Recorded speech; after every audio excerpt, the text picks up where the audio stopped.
حطت واحدة حلوة لأيمن حفني فيها خطورة. ضربة جزاء يحتسبها الكابتن فهيم عمر لصالح طلائع الجيش.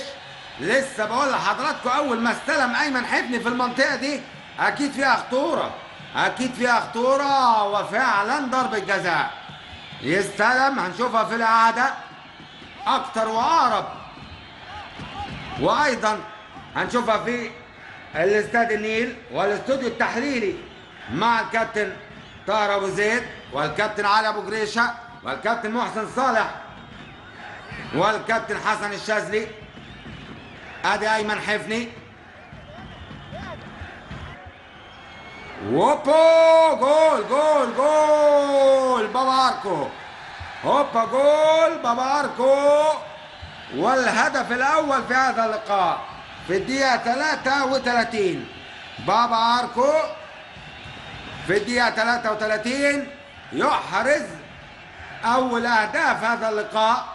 كان أضاع ضربة جزاء في لقاء الدور الأول اللي فاز فيه الإسماعيلي ب3 أهداف مقابل لا شيء، لكن في الدور الثاني عوض الراجل وأحرز هدف التقدم لطلائع الجيش. ادي جماهير